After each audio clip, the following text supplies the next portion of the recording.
Pakistan is in this constant boom and bust cycle, because of which there is significant economic destruction. Pakistan has always tried to heavily subsidize people who cannot afford things and has avoided taxing people who can afford things. So you've got 30, 40, 50% of GDP not paying any taxes. And that is just not sustainable. What the IMF might ask the government to do is to make the collection of taxes more fair. Like in Pakistan, you've got a large service sector that is not paying any taxes.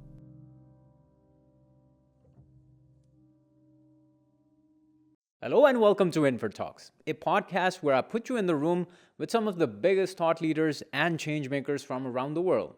Joining me today is Director of Research at Chase Securities, Yousuf Farooq. Yousuf, welcome to InferTalks. Thank you so much for inviting me, Sarah. All right, Yousuf, now I've invited you to, talk about economy, to speak about Pakistan's upcoming negotiations that are likely to take place with the IMF. So as we go ahead, let me ask you, we've seen a transition to the new government take place. There's unfortunately a controversy surrounding the elections and the contention that exists between the government and the opposition. How do you foresee the specter of political uncertainty affecting the overall economy in the days to and in the months to come? I think this is nothing new for Pakistan, and this has been happening in Pakistan for the last 75 years. I think at least what's happened over the last week has stabilized things a bit. A new government has been formed, the new finance minister has been selected, which is very refreshing after the turmoil in the finance ministry that we had over the last 1-2 years. Finance ministers coming in, not knowing what to do, and then he's going haywire, and not being able to complete the IMF program properly, except for the last standby agreement. So I think even though there is some political uncertainty, things have stabilized significantly in the last year. So if you look at the first quarter last year, and if we compare it to the first quarter this year, I think we'll see that there has significant there's now significant stability in the economy. There are risks, and those risks are mostly linked to the political situation. But things have significantly stabilized. Pakistan's current account is now significantly in a better position. Inflation is coming down. Large-scale manufacturing has gone from negative territory to positive. Agricultural growth has been strong over the last year after flood. So things have significantly stabilized. I think what is needed now is continuity of policy. And the risk still is that the political situation could take the economy down the drain. Now, when we look at how Pakistan has been dealing with its macroeconomy, and particularly when the question of reforms is concerned, we've recently seen Washington actually come out with, quite a statement, I must admit. It has actually stressed Islamabad to pull up its socks and get its act together by calling it to work together with the quote-unquote IMF and other international financial institutions to implement long overdue economic reforms. That's where the quote ends. How successful will those efforts be? Because the question is, every time you see a government, it is extremely eager to get into a new bailout package. But when we actually look at their performance in terms of carrying out those reforms, you see government, and every government that actually comes in power, drag their feet. See, I think it's important to understand that Pakistan is faced by two problems and not just by one problem. One problem is that economic growth over the last 20-25 years has been slow, and the trajectory at which Pakistan is going is pretty slow. But Pakistan's population is growing at 3% and GDP is growing at 2-3%. The living standard of most people is just not moving. That's one problem, that the economy is not growing fast enough. So people are not getting more prosperous. That's problem number one. The other problem is that Pakistan is in this constant boom and bust cycle, because of which there is significant economic destruction and large rounds of rate hikes, large rounds of inflation. So I think what the IMF program is going to do in the first stage is get Pakistan out of problem number two, which is these large booms and bust cycles. What the IMF does is that that it forces fiscal discipline, it forces a tighter monetary policy. But it's also important to understand that Pakistan is already doing all of this stuff. Monetary policy has been very tight over the last year, and fiscal policy also right now has been significantly tight. Like the IMF had given Pakistan a target of doing a 400 billion rupee primary surplus for the whole year, and Pakistan's done 1.8 trillion in a primary surplus in just the first 6 months. So Pakistan has been following the program. So it seems very likely that Pakistan will be able to complete this standby agreement. Okay, this is one problem. The other problem that Pakistan has not been able to solve as a society is the collection and allocation of resources, which is something that Pakistan will have to solve. Uh, Pakistan has always tried to heavily subsidize people who cannot afford things and has avoided taxing people who can afford things. So it's more of a resource allocation problem. And this has been a very big problem for the last 75 years. You've got very large sectors of the economy that are untaxed. You've got very large interest groups that do not allow government to take certain steps. And that, of course, has to change. So, like the economy is a cycle, politics are also a cycle. So if you, so I think it's important to look at this from the perspective of what's happened in the last 20, 30 years, what's happened in the last 30 years in India, what happened in the last 30 years in China, and what's happened in the last 30 years in Pakistan. And unfortunately, Pakistan has not been able to crack how to run the economy. And I think what's happened over the last 3-4 years is now going to push policymakers and push leadership. And especially after the result of the last election, I think now it's very clear that this is not the course that the government can take and things have to change. And I think the selection of Mohammad Aurangzeb as the finance minister and not selecting Ishaq Dar is clearly saying that people in power have understood that what has been done in the past cannot continue. So it's very, so this is also a cycle, right? Like they say that you should never waste a good crisis. I think because of the crisis that Pakistan's been in over the last 2, 3, 4 years, I think things could start to change from here, because people in power have also now understood that you cannot keep on printing money and not taxing large segments of the economy and spending money by printing it and causing large rounds of inflation, which then cause instability. So Yousuf, it's quite interesting that you made a mention of Mr. Mohammad Aurangzeb. Let me ask you, what do you think would be his top priorities in the days to come? And when we speak of those long due reforms, where do you think he's likely to carry out certain reforms? When we speak of the government to follow up, its words with actions, or at least its commitments that it's made to the IMF time and again. But again, as we've said, it has unfortunately always dragged its feet. One is just common sense of not spending significantly more than the government collects in taxes. And the other is a reasonable monetary policy. So I think that is the first part, which is common sense. And that is something that can be expected from Mr. Aurangzeb. And that's something that the finance minister, I feel, can push through. So the bar over there has been set very, very low, or maybe even it's a negative bar that's been set by the previous finance minister. Shamshad Akhtar did a wonderful job in controlling the fiscal side. And I think that is going to continue with Mohammad Aurangzeb coming. I think the initial signals that he has given on taxing traders and increasing the tax net, I think some pushes do have to come. I think Pakistan is in the stage of, if we look at politics as a cycle, I think I really feel that this time it's going to be easier to make those changes, because most people have realized that there's no way out of this if this situation is not fixed. So I feel like we'll see major changes over the next 3 to 6 months. But I think what businesses mostly want is stability. That we don't have large rounds of inflation and large rounds of devaluation, because the government ends up printing a lot of money and large current account deficits. So I think at least on the first part, I'm pretty sure that the finance ministry and the new finance minister is going to be able to control things.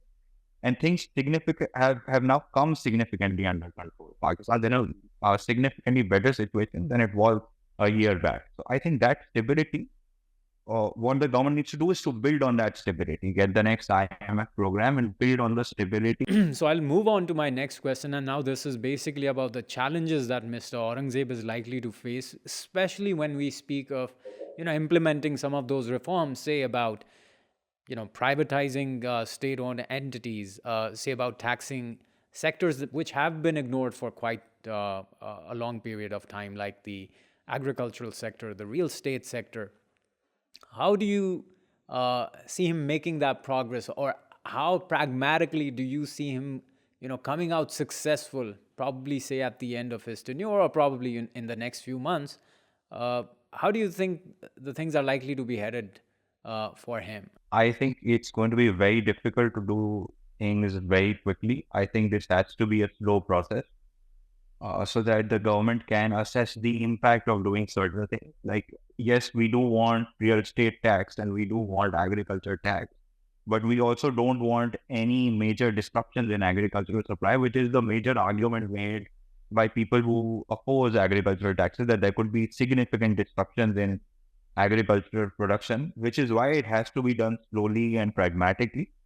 And the provinces have to be involved in doing it. Let's see how the finance ministry goes about doing it, because this is something that has not been done in Pakistan since the 70s at least. Pakistan used to have an agri tax before the 71 constitution, I think, and the British had taxed agriculture in the subcontinent, and the Mughals taxed agriculture, but we, for some reason, modern governments in Pakistan have felt that there's no need to tax 25% of GDP. So I think it's going to take some time. One way of doing it is to tax land. The other way of doing it is to tax the output. And then what has to be considered is that larger farmers end up paying more in taxes and smaller farmers end up paying lesser in taxes, which is how taxes work for all the other sectors. So I think a lot of things have to be considered. And this is going to take a lot of time and planning. And there is going to be a lot of pushback from the very powerful people in parliament who are going to push back on having to pay taxes. I think that's one sector. Cigarettes are another very big sector where a lot of tax evasion is going on. Then you've got real estate, which is mostly owned by the most powerful people in Pakistan. So there's going to be a lot of pushback there also. But I think what everyone has to realize is that if Pakistan has to get out of this mess, everyone who makes money has to pay taxes, and everyone in society is going to be better off if wealthier people start paying those taxes.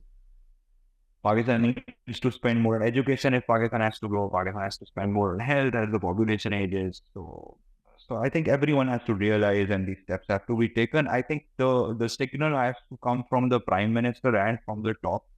And I think these steps can only be taken when there is significant political stability, which you mentioned at the start, Pakistan does not have. So it's going to be very difficult. I think again, the base case is that just prudent monetary and fiscal policy are going to fix most of Pakistan's problems. But these reforms are, of course, also important if Pakistan ever has to get to sustainable 5, 6, 7, 8% growth.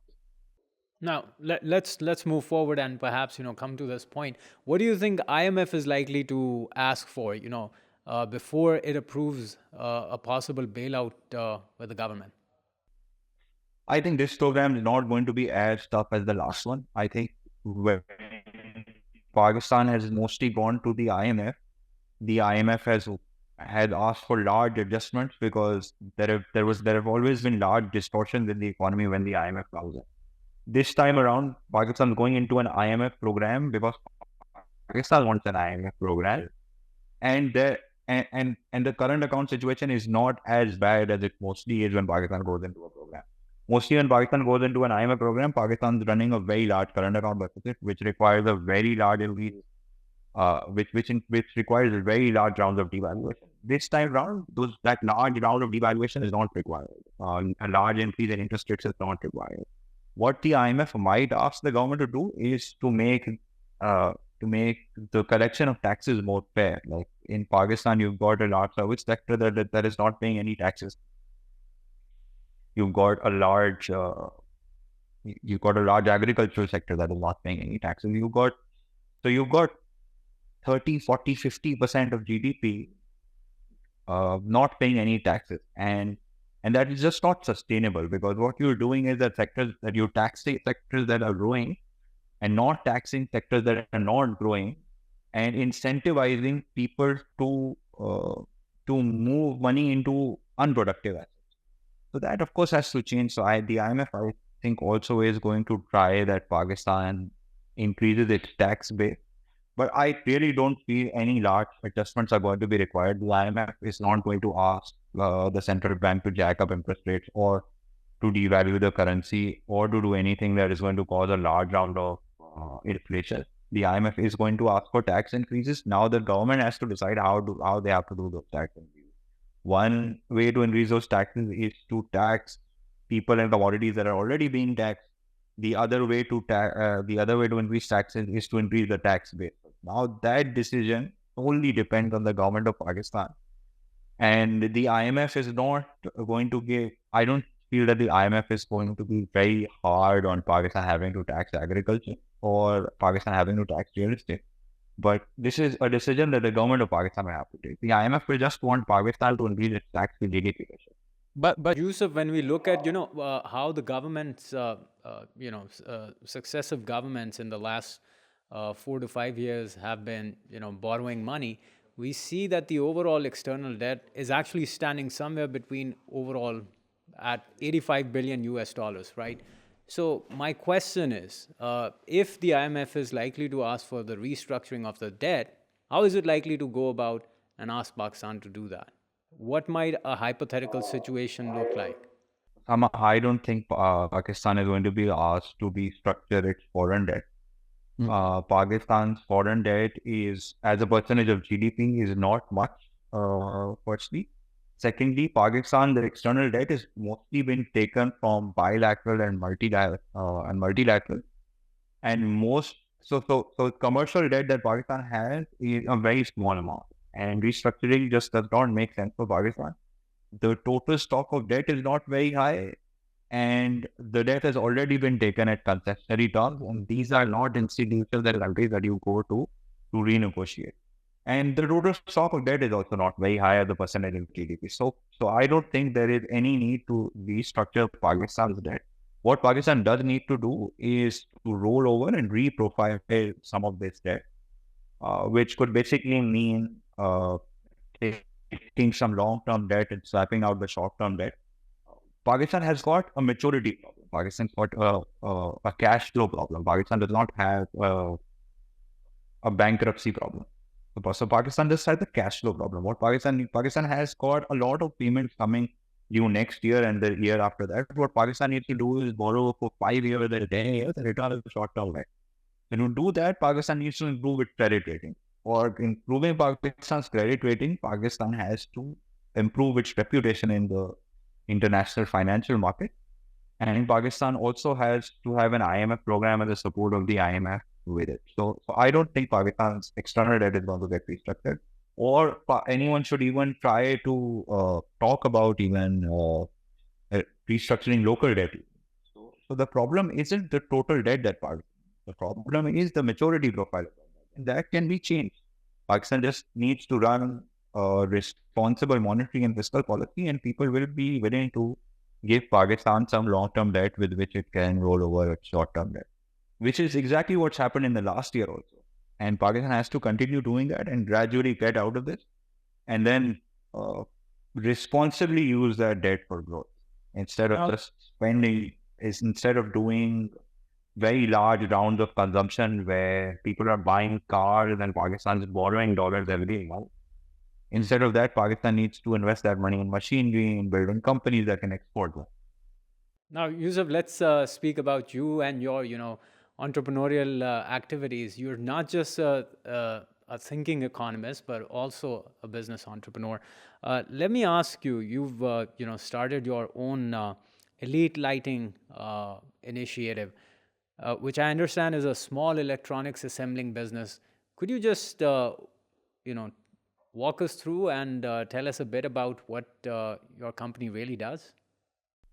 Okay, so we manufacture and assemble printed circuit boards in Pakistan under the name Elite Screener and Elite Lighting.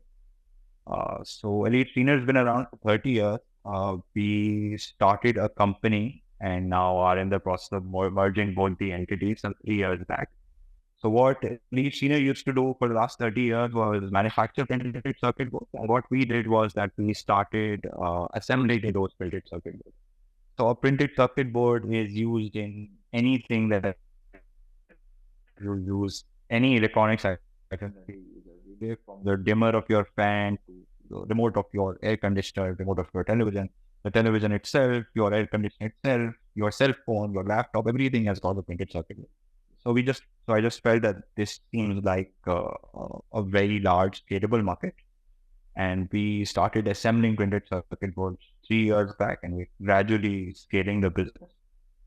And one main product that we have right now is phone chargers. The other is lights, which is also evident from the name of the company. So what we're doing is that we are so Pakistan has a lot of LED light assemblers, and they were importing these lights in STD from China. Now what we're doing is that we're producing the electronics here and selling to those assemblers.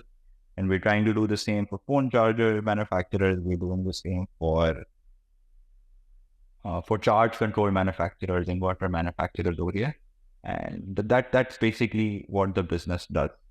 So we're basically substituting imports majorly. And we started this because there had been significant devaluation. And manufacturing, of course, gets significantly more feasible when there's significant deval in the economy.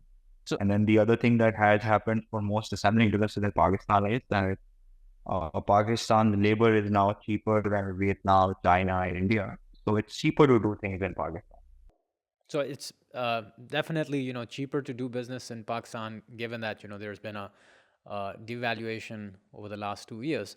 But then the question is, you're someone who actually were not someone who was well versed with this business in the first place. So what kind of challenges, if you could sort of like briefly walk us through, that you confronted along the way? I think there are a few problems that every Pakistani faces. There are problems with power. There are problems with handling government departments. And then the last 3 years, of course, have been very, very, very tough for Pakistan's economy. So there were import bans. You couldn't plan anything. Customers were shutting down. So I think we started this, and there was COVID, and then there were really, really tough economic situations. So even though those economic situation and devaluation does help manufacturing industry in the long term, but of course, handling that while it was happening was very difficult. There were changes in prices constantly. There have been power issues in some areas in Karachi. Then, of course, we were doing it for the first time. So, of course, I was also learning stuff as we were going along. I've been an analyst, and being an analyst and actually running a manufacturing firm is very, very difficult. And manufacturing is very difficult in Pakistan. So there have been big things and there have been small things. Like small things that have included someone just cutting your power cable at 7 a.m. in the morning, and then me posting it on Twitter, and then someone from K Electric seeing that on Twitter and then being nice enough to help us resolve that problem. So that has been a small problem. Big problems have been us paying sales tax on the import stage and the product being zero rated and getting that changed. So then another larger problem is, of course, smuggling for most products in Pakistan. So anyone who wants to manufacture something has to pay sales tax and duties when they're importing material. And somebody who just smuggle the product through a one transit or would just misdeclare it at the port wouldn't have to pay that tax. So someone who's manufacturing the thing would have to pay taxes and duties, and someone who's importing the final product could just smuggle it in.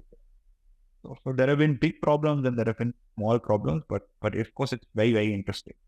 It's very interesting. It's a new challenge every day. Yeah. So, Yusuf, someone like you, who yourself, who was not really well versed with a business like that, ventured into, in a manufacturing business, and I hope you're doing good at it. But what kind of advice would you really have to give to other people, who often find it really either easier or perhaps go towards making a lazy investment in the real estate sector? How would you want to incentivize investments in the manufacturing sector? What kind of advice would you like to give to individuals who would want to make an investment like that, and also to, say, a government policymaker to incentivize investments in those areas? I think the government is doing some really on already. And the team there, the special technology with promoting technology firms in Pakistan, they're providing, they're giving a tax break for 10 years. So there are some departments in the government that are doing a really good job. The Engineering Development Board is doing a really good job with the cell phone sector, with the mobile phone manufacturing sector.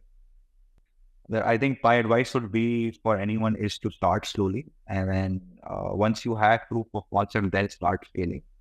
The other advice that I'd like to give would be to spend a lot of time planning and talking to people who run businesses in Pakistan, and and to be ready that none of your plans are going to work. So your plans are not going to work, but you still have to plan. Then all the government. So there are some departments in the government that are doing a very good job, like the Special Technologies Authority is doing a very good job. They're giving a 10-year tax break and helping with VC investments for companies in the technology space.